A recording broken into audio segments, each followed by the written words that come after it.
नमस्कार, आप मुझे देख रहे हैं एमएनएस न्यूज लाइव पर। देखते हैं आज की कुछ खास खबरें। पालघर में कांग्रेस का विरोध आंदोलन। बढ़ाए गए पेट्रोल डीजल के दामों के विरोध में पालघर जिले में युवक कांग्रेस कमेटी की ओर से केंद्र सरकार विरोधी आंदोलन किया गया। पेट्रोल डीजल की बढ़ी हुई कीमतें वापस लेने की मांग केंद्र सरकार से की गई। इस दौरान मोटरसाइकिल की शव यात्रा निकालकर केंद्र सरकार और पंतप्रधान नरेंद्र मोदी के विरोध में भी नारे लगाए गए।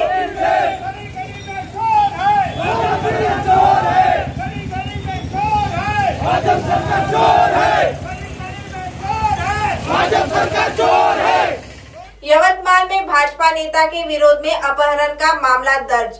रालेगांव के भाजपा आमदार प्राचार्य डॉक्टर अशोक उइके के विरोध में वड़की पुलिस स्टेशन में विठल नामदेव कोवे नामक किसान के अपहरण का मामला दर्ज किया है। 25 जून की सुबह इस घटना को अंजाम दिए जाने की बात किसान ने अपने रिपोर्ट में दर्ज की है। एक जमीन की वजह से उठे विवाद में अपहरण की कोशिश की गई है। इस दौरान पूर्व मंत्री वसंत पुरके ने आमदार उइके से आगे आकर इस घटना के बारे में बोलने का आह्वान किया है। साथ ही किसान विठल कोवे को न्याय दिलाने का आश्वासन वसंत पुरके ने दिया है। विठल नामदेव कोवे, आमचं शेत आहे पिपरी शिवारामध्ये, रोड टच आहे वावर। कागदपत्र मी घेऊन असताना त्यांनी गाडी आणून रोडमध्ये उभे केले। त्याने पिस्तूल वगैरे मला त्यांनी दाखवले। अशोक उइके त्याचे बावडीदार बाहेर उतरले तर मी गोटे घेतले, 2 दगड गोटे घेतल्यानंतर त्याला मी भेवाललं का मुस्काळ पडतो, टारकं पडतो असं त्याला मी म्हणलं। तर त्याने काय नाही भेऊन पराले, दुसरी गाडी मागून आली। त्या गाडीमध्ये बसून सन्यांनी किनी बस स्टँडमध्ये जायची कोशिश केली। मी तुम्ही रिपोर्ट कुठे दिलाय? वडकी पोलीस स्टेशनला। 80 वर्षापासून आमची शेती वाईतदार आम्ही आहोत का बा। त्यांनी शेतीचं आमचं पूर्ण म्हणजे वाहिलं होतं आम्ही शेती। त्याने पूर्ण मालावरून त्याने पंजी मारून नाव सत्यानाश करून टाकली त्यांनी असे कोयक्याने। आम्ही आता कोण्या पद्धतीने का पद्धतीने आम्ही आता पेरावं का करावं, तर कोण्या पद्धतीने आम्ही जगू बा असं आमचं ठरलेलं आहे का कोण्या पद्धतीने आम्ही जगू असं आमची शक्यता आहे का कोण्या पद्धतीने आम्ही जगू आणि काय करू काय नाही आमचं असं इच्छा पूर्ण आहे। आता डबल आम्ही जर पेरवी करू बा तर पुन्हा असं दुबारा यायनी बे पुन्हा असंच खराब करेल का बा।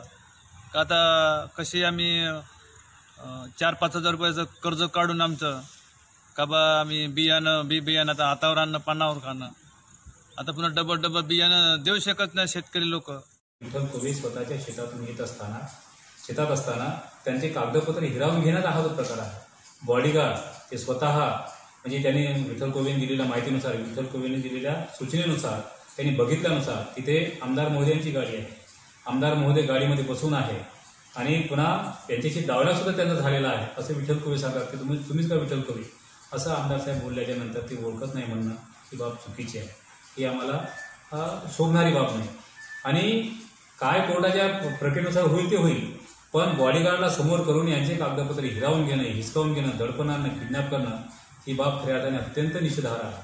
आणि म्हणून यांनी दिलेल्या रिपोर्टनुसार वडकी ठाण्यामध्ये 26 तारखेला यांनी रिपोर्ट दिलेला आहे। त्या रिपोर्टचा ठाणेदारांनी, पोलीस डिपार्टमेंटने, गृह खात्याने त्याचा गांभीर्य लक्षात घेऊन जो काही गुन्हा असेल तो त्यांनी दाखल करावा, चटकन दाखल करावा, अन्यथा या माणसावर अन्याय होईल आणि ते निर्दोष ठरतील, दोषी ठरतील हा त्यांचा भाग आहे। जमीन कोणाची ठरेल हे सुद्धा शासन, प्रशासन आणि न्यायव्यवस्था ठरवणार आहे। त्याच्यामध्ये तुम्ही आम्ही करणार काही नाही, पण हा संघर्ष मात्र सुरू झालेला आहे।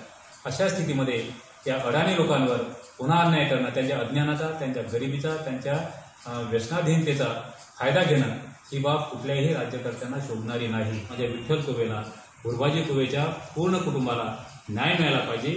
सुदगिणी हो त्यांना माझ्या शुभेच्छा आहे। ही जमीन नाही, दुसरी जमीन असेल, ही जमीन त्यांनी रितसर घेतली माझं काहीही म्हणणं नाही, पण बेकायदेशीर पद्धतीनं दबाव टाकून खरं तर म्हणजे आदिवासीची जमीन गैर आदिवासी माणसाला गेलीच कशी याचा सगळ्यात मोठा दोष हा देशमुखांचा आहे। देशमुखावर सुद्धा कारवाई होईल। त्याच्याही पूर्वी ज्या अधिकारी बांधवांनी ज्यांनी खरेदी विक्री करण्यामध्ये अत्यंत बेकायदेशीर पद्धतीने मदत केली, म्हणजेच कोवे कुटुंबावर अन्याय केला, त्यांच्यावर पहिल्यांदा कार्यवाही व्हावी। अब आप हमारे चैनल को ऐप पर भी देख सकते हैं। प्ले स्टोर में जाकर MNS हिंदी लिखिए और ऐप डाउनलोड करें। साथ ही साथ आप हमारे फेसबुक पेज को भी लाइक कर सकते हैं और उन पर भी खबरें देख सकते हैं। लिंक ट्विटर, हाइक और इंस्टाग्राम पर भी आप हमारी खबरें देख सकते हैं। आप हमारे चैनल को यूट्यूब पर भी देख सकते हैं और इसी यूट्यूब पर सब्सक्राइब करना बिल्कुल भी ना भूलें। फिलहाल वक्त हो चला एक ब्रेक का। ब्रेक से लौटने के बाद देश और दुनिया की तमाम बड़ी खबरें देखने के लिए बने रहे MNS न्यूज लाइव के साथ। नमस्कार।